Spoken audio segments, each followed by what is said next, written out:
Sonho da Erim 902. 3 esculturas estranhas de 3 pés esquerdos. Recebido no domingo 18 de maio de 2025. Comunhão.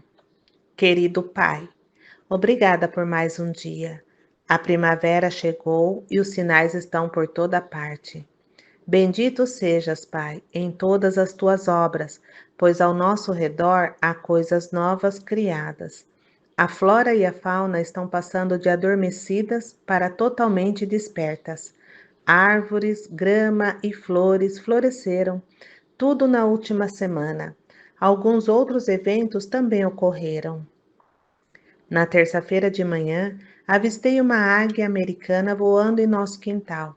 Sua asa havia tocado nossa torre e uma grande pena caiu no chão antes que a águia voasse para longe.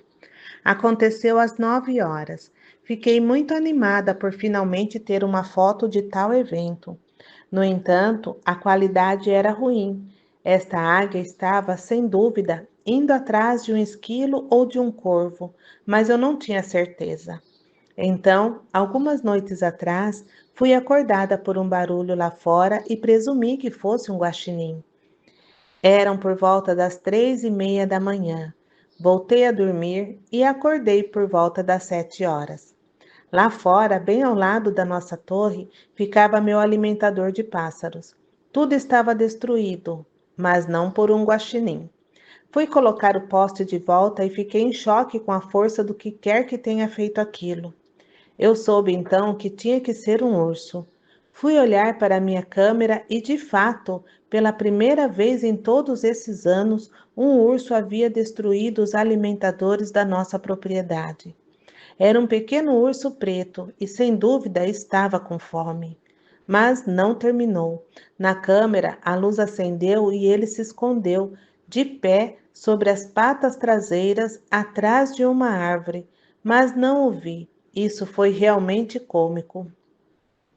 Concluí que isso foi uma ocorrência única, pois o urso não voltou desde então. Ontem, todos os meus animaizinhos e pássaros pareceram voltar de uma só vez. Pareceu acontecer tudo no mesmo dia. Meus beija-flores vieram, a marmota também, os pequenos esquilos, haviam também 5 perus. Chocante! E ainda tinha a nossa equipe de sempre. Pica-paus, machos e fêmeas, pica-paus Harry, pica-paus peludos, trepadeiras de peito branco, trepadeiras de peito vermelho, uma variedade de pardais por toda parte, cerca de 25 tentilhões amarelos, alguns chapins, vários blue jays, todos eles retornaram no mesmo dia. Todos voltaram apesar de eu mal os ter alimentado. Foi uma surpresa muito divertida. As comportas se abriram e a vida selvagem está de volta. Também tem sido um momento difícil para mim. Deus, tu estás me preparando para grandes mudanças. No entanto, não tenho certeza de quais serão exatamente essas mudanças. Fomos atacados aqui. Embora esses ataques não sejam surpreendentes, eles, em sua maioria, não deram em nada. Estamos tão preparados quanto possível para o que quer que surja em nosso caminho. Quanto ao urso visitante, isso me pareceu um sinal inimigo.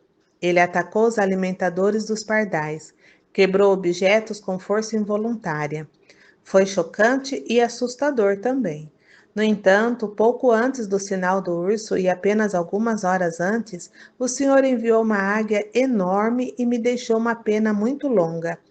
Para mim, penas são um sinal da sua proteção sobre nós. Pai, sabemos que em algum momento o Senhor abrirá a porta para que possamos nos mover. Estamos aguardando o momento certo, o seu tempo determinado. Toda primavera lembro-me do teu grande milagre em nosso quintal. Nossa casa tinha um lindo prado desobstruído à nossa frente, com árvores. Então, um casal de homens construiu uma casa à vista de todos. Embora não seja homofóbica nem julgue o estilo de vida dos outros, este é o trabalho de Deus, pois tenho meus próprios problemas para resolver. Ela estava à vista de todos na minha sala de devoção. Era muito fácil vê-los diariamente e impossível não vê-los. Por isso, pedi que nos desse uma cerca viva tão alta que eu não conseguisse ver a casa deles. Primeiro, liguei para um viveiro para ver quanto custaria uma cerca viva alta. Era muito caro, mais de US$ 12.000, e ainda levaria anos para bloquear completamente a nossa visão. Depois de fazer beicinho por um tempo, fiz a coisa mais lógica que sei: orar a ti por um milagre. O milagre logo aconteceu. Um ano depois da construção, veio uma enchente. A estrada foi destruída e o escoamento da água da colina para a nossa rua era como um rio. Foi assustador. Era o dia da mentira. Bem, toda aquela enchente teve um efeito positivo. O casal decidiu que se mudaria e, depois de um ano de árvores no ano anterior, o Senhor plantou uma cerca viva magnífica onde eu pedi. Esta cerca viva era uma bela faixa espessa e longa de árvores bem na divisa da nossa propriedade. Agora há bétulas, bordos, sumagres e outras. Na base, como se de alguma forma os tivéssemos plantado, o que não fizemos, havia lindos arbustos de framboesa. Este casal se mudou naquele ano no outono e agora esta cerca de árvores que o Senhor plantou cresceu. Esta cerca viva agora tem cerca de 5 a 6 metros de altura. Varia entre essas alturas. A perfeição do plantio deles me diz que o Senhor plantou isso para nós. O Senhor é verdadeiramente o nosso mestre paisagista. Obrigada, Pai, pois isso foi um verdadeiro milagre. Obrigada. Todas essas árvores cresceram sobrenaturalmente, rápido e em apenas alguns anos. Não conseguiremos nem ver o telhado da casa deles neste verão. Obrigada por fazer isso por nós. Quanto à noite passada, tive um sonho extremamente estranho. Sonho 1. 3 esculturas estranhas de 3 pés esquerdos. Começa. Um artista foi contratado por 3 países para fazer estátuas que melhor representassem cada país. Elas seriam feitas de bronze fundido. Em vez de esculpir em homenagem a um homem, líder ou as realizações de cada país, o artista fez moldes de 3 pés grandes. Percebi então que todos eram pés esquerdos.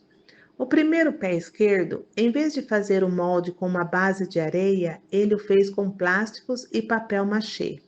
Quando o bronze derretido foi despejado nele, ele derreteu e criou uma estranha pilha de bronze sobre o que parecia um maço de papel. O artista falou depois de terminar isso. Isso é bom. O segundo pé esquerdo, o artista o moldou com materiais verdes, incluindo palha, trigo, pasta de soja e uma mistura de areia. Quando o bronze foi derramado, a palha e o trigo foram imediatamente queimados pelo calor. No entanto, a pasta com areia criou um pé severamente deformado. Era como um pé torto, sem dedos. E o artista, depois de polir isso, falou: ficou bom. O terceiro pé esquerdo, o artista moldou em um tipo de areia e argila, mas primeiro despejou formigas no material. Depois viajou por alguns dias. Quando retornou, uma colônia de formigas havia se formado ao redor do formato do pé. Ele então despejou o bronze derretido no molde. Quando esfriou, o pé de bronze tinha tentáculos complexos. Parecia um efeito de pelos de medusa neste pé.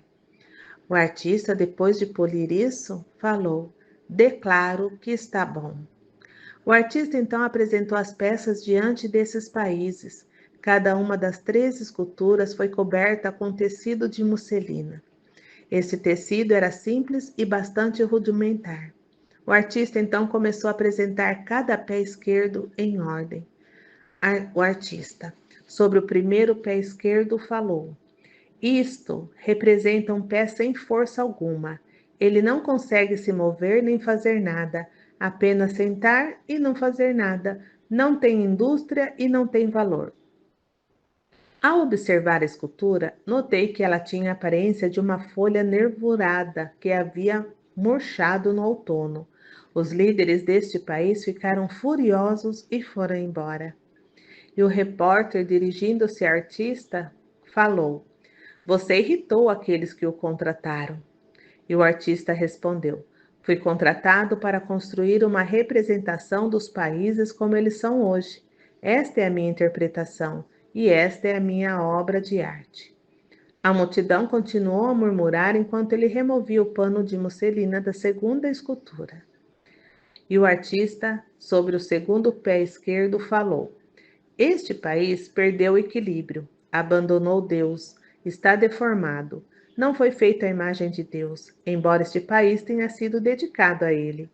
Porque eles seguiram seu próprio caminho, esta nação será despedaçada e deformada. Os responsáveis pela segunda escultura ficaram furiosos. No entanto, logo mudaram de ideia ao decidirem que ela representava uma paisagem cultural diversa e inclusiva para todos. O artista balançou a cabeça negativamente diante disso. Um repórter notou a repulsa do artista e o repórter comentou: Você é um artista, mas está agindo como um juiz. E o artista respondeu: Não, sou um escultor contratado para fazer uma escultura de bronze baseada em suas políticas verdes, políticas que destruíram o que Deus lhes deu para dominar seu país. Como resultado, Deus entregou sua nação a estrangeiros e destruiu a vasta terra que outrora possuíam. Eles eram poderosos, mas agora nem conseguem andar direito. São um pé esquerdo deformado, mas sem os 5 dedos. Houve suspiros. Apesar do grande insulto, eles aplaudiram a obra e aceitaram a escultura. A multidão continuou a aplaudir enquanto o artista retirava o pano de musselina na terceira escultura. O artista sobre o terceiro pé esquerdo falou: Aqui está o terceiro. Ele revelou um pé esquerdo de bronze com tentáculos estranhos e houve suspiros. E o artista então comentou: Este país tem muitas armas, mas na verdade muitos países dentro de um. Esta é a nova ordem mundial. Além de Deus, esta é uma nação que força os outros a se submeterem ao seu novo caminho. É bela no início, mas perversa em sua essência. Milhões morreram criando esta, todas formigas trabalhadoras consideradas descartáveis. Não há mal maior do que este. Ela ascende ao poder depois que o favor de Deus deixa o mundo. Seu poder chega agora. A multidão aplaudiu. No entanto, alguém ali não ficou tão impressionado. E o Heckler falou: Deus está morto. Não há Deus senão o nosso Deus de letra minúscula. Não há Salvador senão o nosso Salvador de letra minúscula. O caminho da vida é o nosso caminho. O artista se virou, pegou o pesado pé de Medusa e o levou para seu estúdio. Em seguida, jogou a escultura na fornalha. A escultura emitiu um grito estridente ao ser queimada na fornalha. E o artista falou: Tem que ser destruído, não presta. A multidão invadiu o estúdio do artista, mas ele havia desaparecido. Eles então destruíram tudo e incendiaram o prédio. E o sonho acabou. Acordei. Foi um sonho tão estranho. As 3 estátuas dos pés esquerdos eram todas tão nojentas e feias. Pai, eu sei que este sonho teve um significado. Lembro-me de Jesus sendo representado com pés de bronze no Apocalipse. Gosto dos seus pés. No entanto, parecia que algo muito ruim estava se formando naquele momento. Houve também o navio Clipper mexicano que recentemente colidiu com a ponte do Brooklyn. Isso também parecia um sinal de algo que estava por vir. E Jesus falou: Erim, sobe. Ele falou comigo mais uma vez enquanto eu estava sentado na minha cadeira devocional. A sua voz era muito clara. E Jesus disse: Erim, estou aqui e estou com você. Vejo conspirações planejadas em segredo por líderes que governam com corrupção. Eu vejo, e eles serão responsabilizados. Infelizmente, as pessoas que eles governam sofrem nas mãos deles. Neste momento, a justiça está desequilibrada e o medo tem governado. As vias aéreas estão cheias de mentiras. Agora há um chamado para revoltas. Essas revoltas geralmente ocorrem no final da primavera e no verão. Agora, o seu sonho, haviam 3 países corruptos lá, cada um se achando superior e virtuoso aos demais. Eles se consideravam deuses. Eles destruíram suas próprias nações ao permitir a entrada de estrangeiros. Esses são governantes perversos. E Airim perguntou: eles são globalistas? Achei que os pés de bronze representassem nações árabes. E Jesus respondeu: não, eles encomendariam em ouro, não em bronze. Enquanto muitas de suas nações prosperam, eles enviaram milhões de missionários para espalhar suas notícias de salvação por meio de seu Deus e mudar governos à força. E Airim perguntou: é a China? Um deles é a China? E Jesus respondeu: não, elas são suas próprias medusas e muito, muito maiores. Airim perguntou: são os Estados Unidos? E Jesus respondeu: graças às orações do povo, enviei-lhes ajuda. Estou revertendo a corrupção e enviando justiça. No entanto, é lento porque o mal se enraizou há muito tempo. Ainda tem um grande plano aqui. Agora, quem vocês acham que são estes? E a Irene respondeu: talvez Canadá, Europa ou Austrália, talvez o Reino Unido. Eles também não foram à África do Sul? E Jesus respondeu: Erim, continue orando. Sei que você está preocupada com muitas coisas, mas não se preocupe. Eu moverei você e sua família no momento oportuno. Você será aliviada e fortalecida. Quando o meu favor for removido deste mundo, as trevas descerão e o julgamento virá. No entanto, você não estará aqui para isso. Não se preocupe. Agora, é importante que vocês coloquem suas casas em ordem. Quando faço esta declaração, quero dizer que tudo que está em desordem, entregue-se a mim e consertem. Preparem-se como Noé foi chamado a fazer. Preparem-se mesmo que não tenham clareza sobre o que ou quando, mas se eu os enviasse para deixar aquilo em que vieram para se sentirem seguros, vocês conseguiriam ir? Estão realmente prontos? E Airim respondeu: Senhor, tu és um mistério. Posso estar pronta. No entanto, a menos que eu seja curada e tenhamos condições financeiras, passaremos por um milagre da tua mão sobrenatural e não por nós mesmos. Sozinho seria uma grande luta. E Jesus falou: Prepare a sua casa como se fosse partir logo. E Airim perguntou: Senhor, estou com medo. Como faço isso? E Jesus respondeu: como você já fez muitas vezes. Recursos e uma oferta virão em breve. Você verá. Não se preocupe. Grande será a sua alegria. Eu te amo. E o sonho acabou.